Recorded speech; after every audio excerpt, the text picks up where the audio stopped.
Hi everybody, my name is Charles from Raw Youth, and I'm here talking about genetically modified organisms with religious leaders from the community.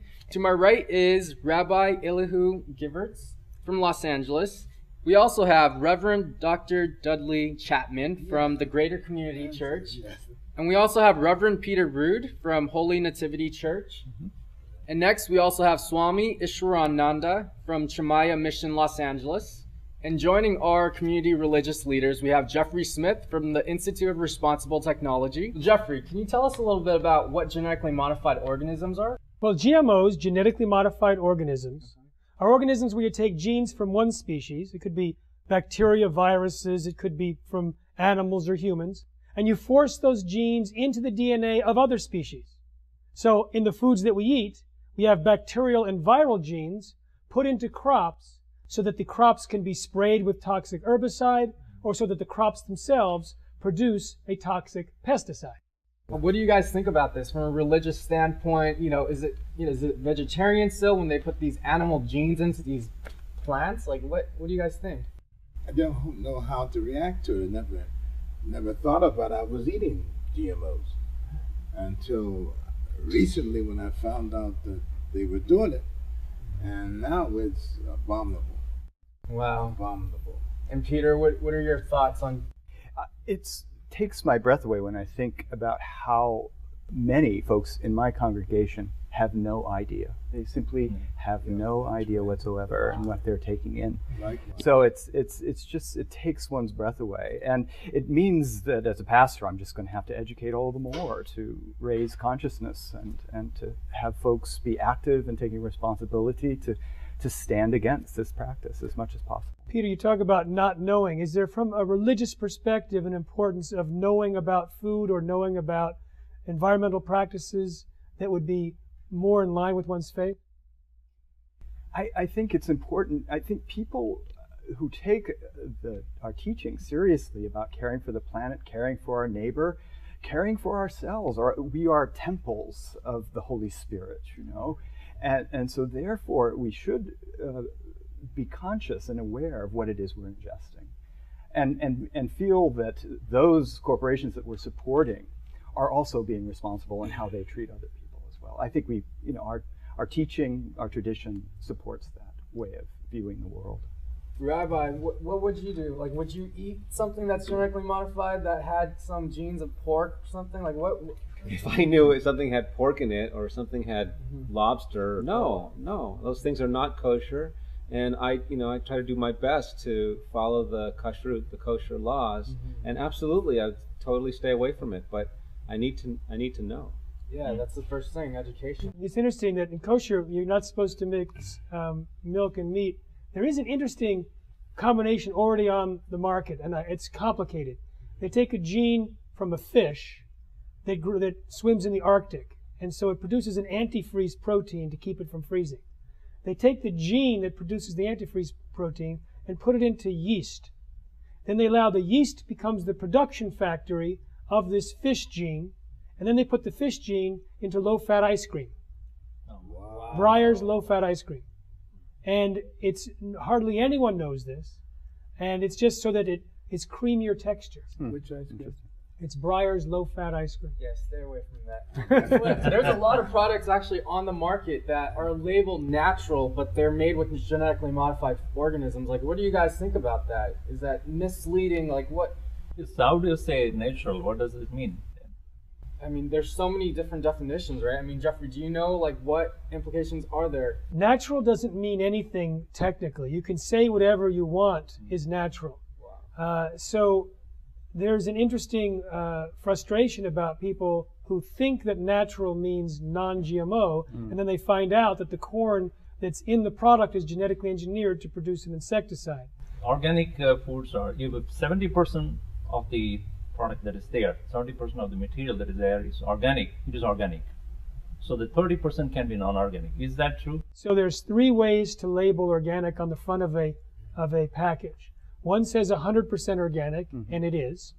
One says organic, and it has to be at least 95% organic. And one says made with organic ingredients or made with organic soy or whatever, and then it has to be at least 70%, like you said.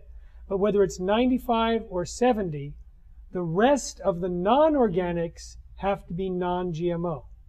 So so if it says organic on the front of the label, then the whole thing has to be non-GMO.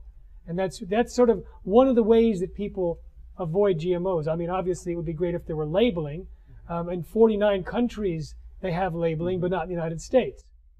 Wow. So from all these different backgrounds and religions and everything, how do you guys feel eating different genetically modified foods affect your spiritual practice? What do you guys think? I was impressed when I was listening to Swami talk about how his religion correlated with the food, the liquid, and that was enlightening.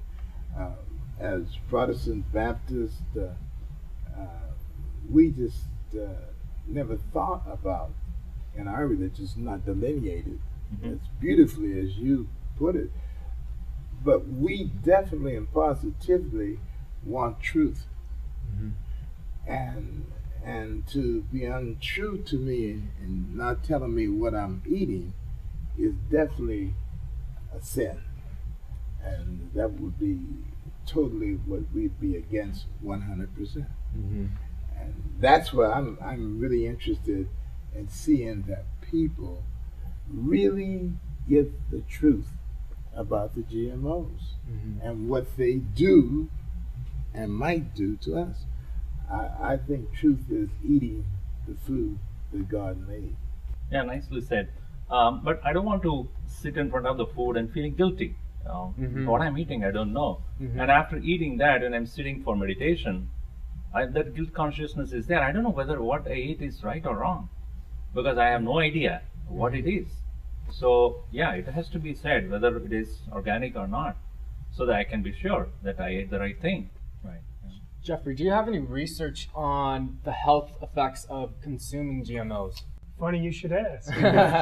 Quite a bit, actually. In fact, the American Academy of Environmental Medicine looked at the animal feeding studies that had been done on GMOs, and there was so much harm to the animals. They said there was a causal relationship between the GM feed and problems like reproductive disorders, immune system problems, gastrointestinal disorders, accelerated aging, organ damage, insulin and cholesterol dysregulation. They said every doctor should prescribe non-GMO diets. Now we have thousands of doctors doing just that. And I go to doctors' conferences, and they are very grateful to learn about GMOs and what could go wrong. We go into the details of the scientific research.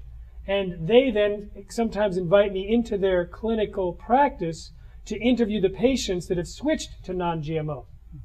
And the results are phenomenal. Sometimes within days, long-standing symptoms ranging from GI tract problems, immune system problems, reproductive disorders, the same problems that are found in the lab animals are getting better in the humans that get off of GMOs. Now, when a human gets off a GMO, it's kind of has to be a strategy because they're not labeled. So they have to either buy organic, which doesn't allow GMOs, or they have to avoid the at-risk ingredients. But let me stop you there. Sure. Is it possible that we buy organic and it's still genetically modified? Only by accident. It's not intentionally allowed to be genetically modified. Okay.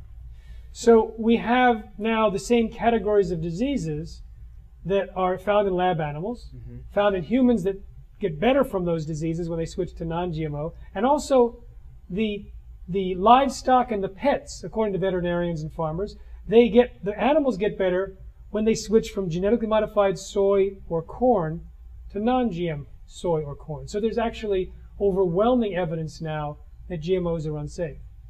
Wow. I have a question as well. Is it also possible on a macro level that some of the GMO seeds can crossbreed, blow into other clean agriculture? See, one of the big problems about GMOs, and I would love to hear your perspectives from your different faiths, when you plant a GMO, the pollen can transfer, the seed can transfer, it can be cross-pollinated with insects, flooding can do it, accidental contamination, and so the neighbor's field can become contaminated with genetically engineered. And the related organisms, so when you plant canola for canola oil that's genetically engineered, it can contaminate mustard and cabbage and broccoli. And it's doing that kind of thing. So it's very hard now for some farmers to contain their non-GMO status.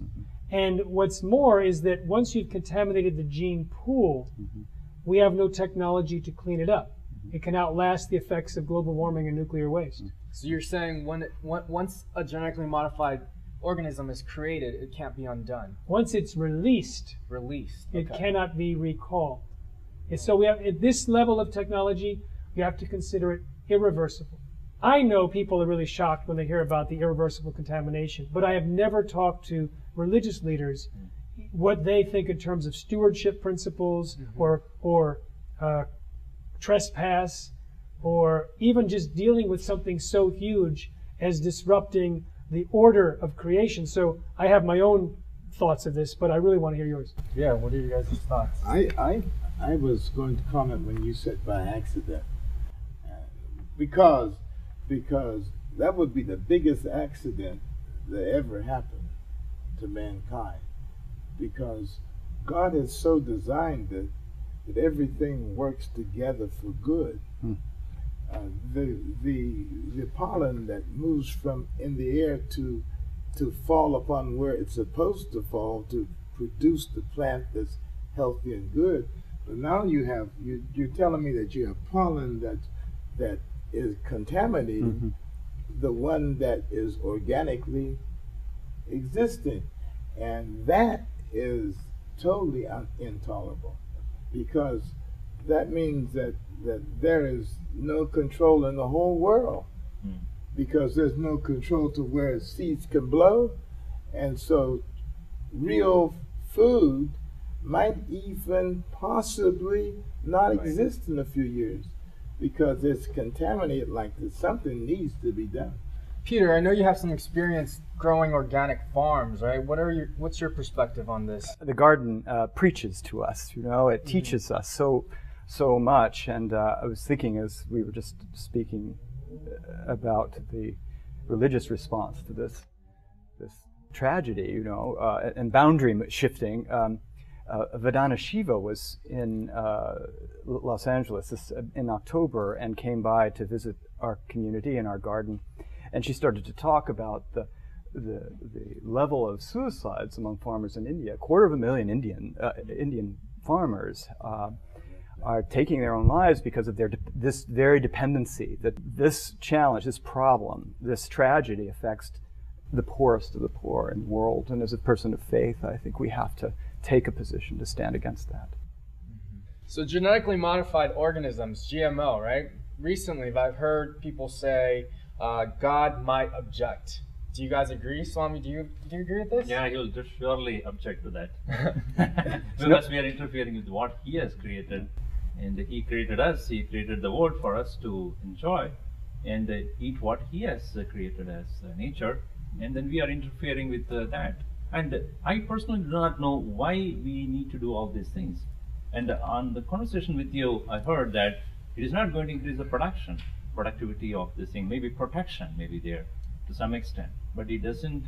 These GMO plants do not produce more. So what could be the reason why we need to interfere with all these things? Well, there's the myths about what the biotech industry says GMOs will do, and then there's the reality. They say it'll increase yield, it lowers average yield. They say that it will reduce the use of agricultural chemicals. Well, it's expanded it hugely. They say it'll increase farmer income, but it's been on average no change. They say it'll feed the world, and the most expert advisors and scientists say, no, it actually works against feeding the world. But what it does do is it allows farmers to weed their crops by pouring Roundup herbicide on Roundup-ready crops. So the crops are engineered with inserted genes that allow them to survive doses of what would normally kill them. And that killer kills the weeds and leaves just the genetically engineered crops. So farmers can do it with less labor, or they can do to more fields. So it does simplify the weeding process for farmers.